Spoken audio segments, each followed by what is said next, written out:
that stuff is going to go out of the window as soon as that first little right hand connects on his chin. And after that, we're going to have fun in there, baby, like I always do.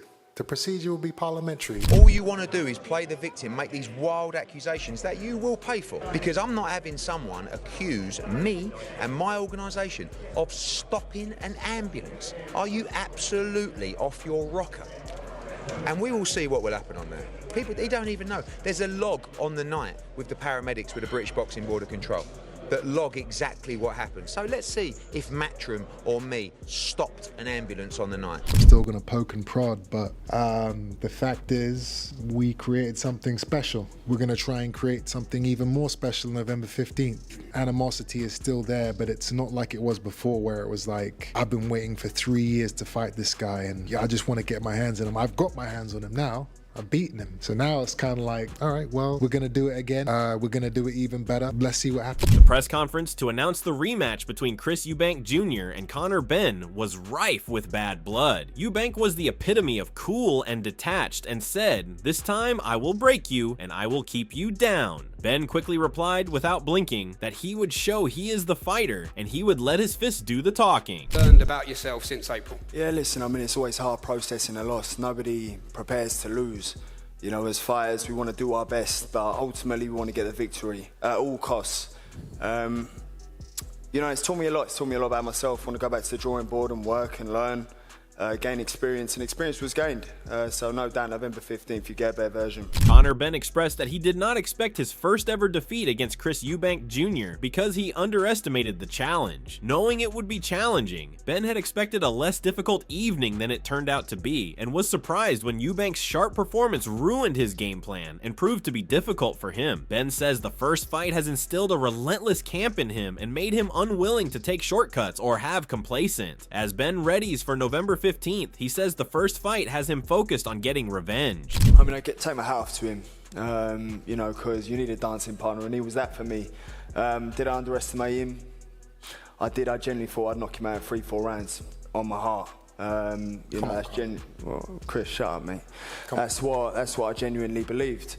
You know, so I underestimated him, but you know, he gave me one hell of a fight, and it was one hell of a fight. And yeah, I'm excited for next time round, to be honest, mate.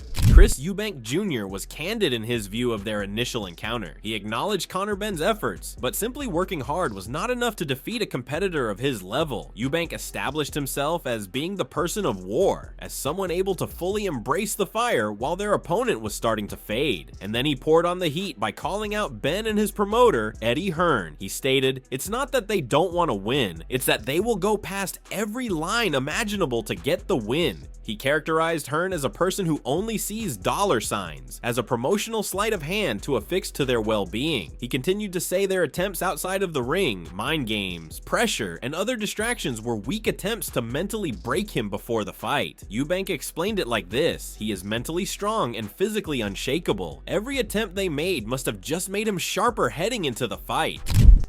They will screw over anybody they can. They will cut any corners. They will break any rules they can to try and get ahead.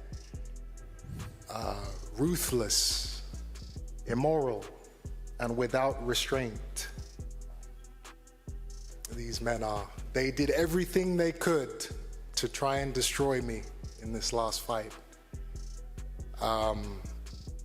Contract breaches, fines, rehydration clauses, sabotage weigh-in,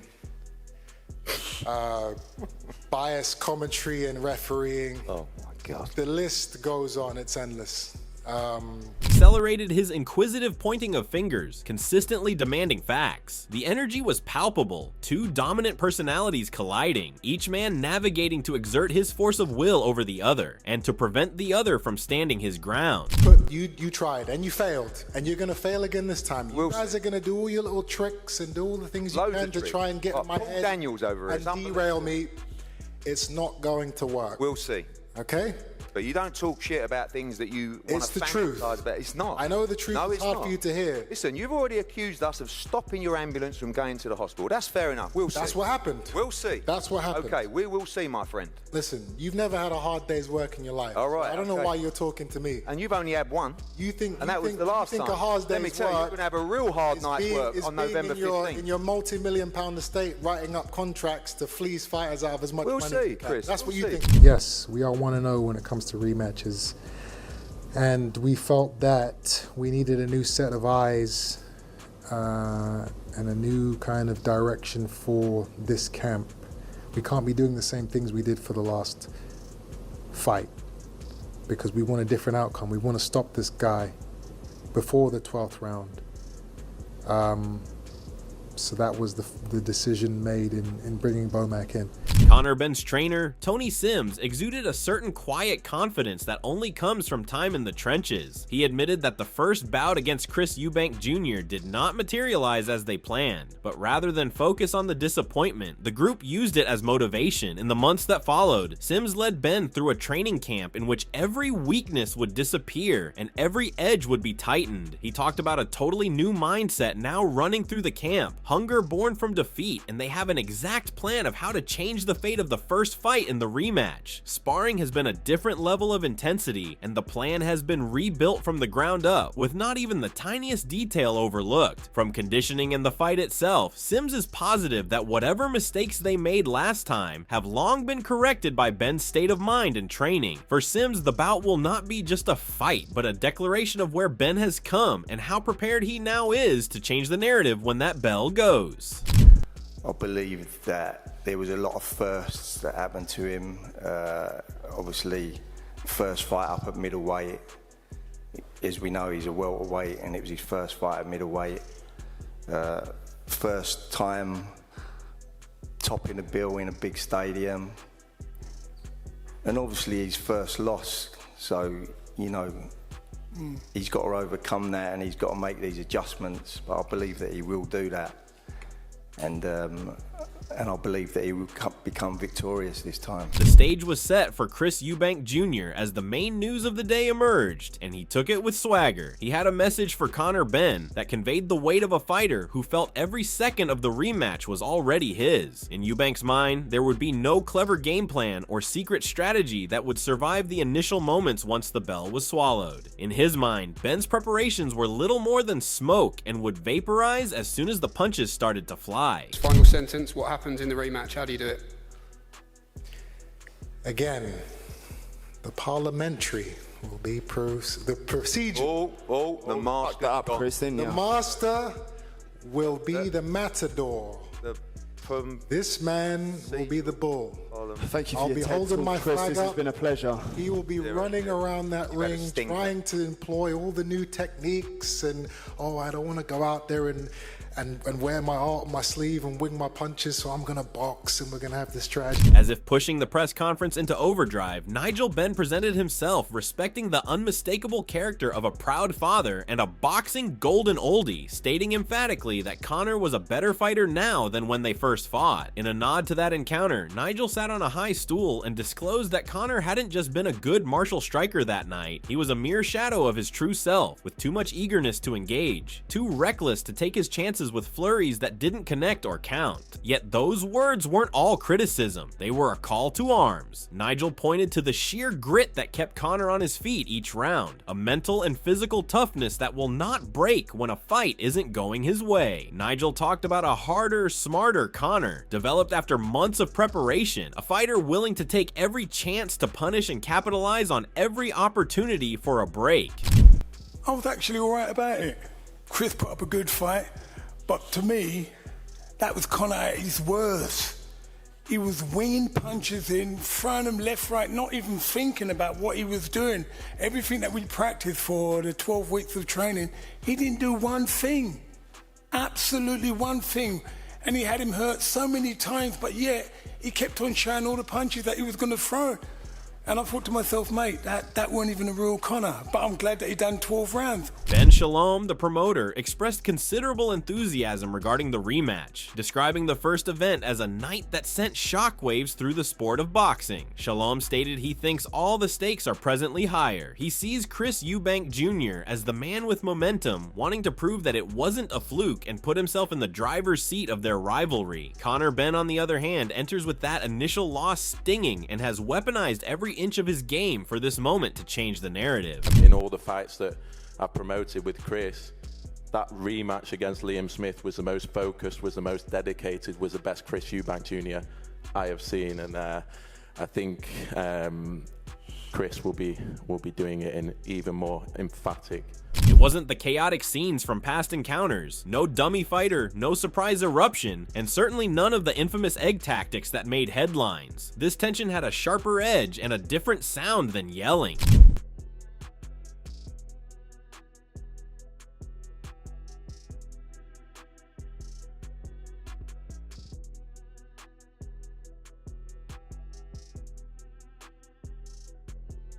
Conor Benn has developed his own reputation as one of Britain's most explosive welterweights, marrying knockout power with the urgency of a fighting legacy. Since turning professional in 2016, Benn has entertained audiences with unrelenting pressure and highlight real finishes. He faced the specter of a drug test scandal that nearly derailed his rise, but Benn weathered the storm, worked on his craft, and restored his reputation. This time round. Victory's sweet. I mean, listen, we prepare hard for 12 weeks, 10 weeks, 8 weeks, 6 weeks for victory. It's you know, not you done well, not pat on the back, not oh, you know, we're proud of you, and it ain't good enough for me. You know, we prepare to win. You spoke about sort of shutting your eyes and playing the first fight out. It obviously didn't go how you expect it. How do you expect it to go second time round? Listen, do you knock him out? I won't be looking for the knockout, that's for sure. Eubank is disciplined and flexible, and he flourishes under pressure. He enters the rematch intent on showing that his first victory was not a fluke, and is once again looking to assert that he, not Conor Benn, is in charge. Let's do it, because it was an incredible night. I mean, you don't get opportunities in fights like this that come around very often.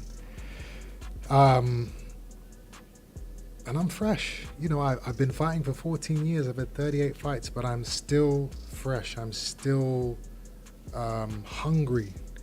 I still love being in the gym. I still love sparring. I still love getting up in the mornings and running, dedicating my life to getting into the best shape I can get into. Some guys lose that passion. The initial encounter between Chris Eubank Jr. and Conor Benn was an entertaining display. Both fighters went at it with ferocity from the first round, but Eubank started to land some cleaner combinations and implemented a more consistent fight plan. Benn fought with heart and aggression, but he missed and fell short with many of his punches. Eubank was slightly ahead. I probably wouldn't have it 4 rounds. But yeah, I think the right person won, and I think sometimes in defeat your stock can still raise, and I think Ben has done that tonight. I think he showed a lot of heart, he showed power, he showed, like Chris said, he showed things that we haven't seen before, and maybe it is the big fights and the big nights that bring it out in him, so good luck to him and the rest of his. We often say it, but both fighters should be immensely proud of what they do. The trainer elaborated on Eubank's calmness in the face of pressure, mental toughness, and the ability to think 2 or 3 steps in advance, saying these attributes were just as important as his physical capabilities. This mental prowess afforded Eubank the ability to dictate the pace, force Ben into errors, and ultimately govern the fight from beginning to end. Conor started fast. Yeah. Chris matched that. Okay. That was the difference in the whole fight. If Chris would have started slow, then the fight would have been totally lopsided. Yeah. But because Chris started right away. A lot of people underestimate one thing when it comes to boxing. Your left hand is here for a reason. You may not knock guys out, but you damn sure can win rounds with it. Yeah. His left hand was key. He kept popping his jab. As As we approach this eagerly awaited rematch, we would love to hear your thoughts about the fight to our fans, viewers, and boxing. Who do you think comes out on top when Conor Benn and Chris Eubank Jr. clash again inside the squared circle? What and whom do you think? Comment below, because your opinions, predictions, and takes are important. And please remember to subscribe, and support is a great value as it allows us to continue to produce the most compelling content, prioritizing facts and truth and breaking down each fight we have reported leading up to and after. We're here and obligated to shed light on this fight and analyze every angle, including fight strategy, latest training updates, and general reaction from experts in the sport. No need for fanfare. This match is set with a clash of sorts, and intensity, passion, and skill is representative of this fight and moment. Prepared to witness two proud fighters leave it all in the ring for pride and legacy and all sort of glory that comes with it.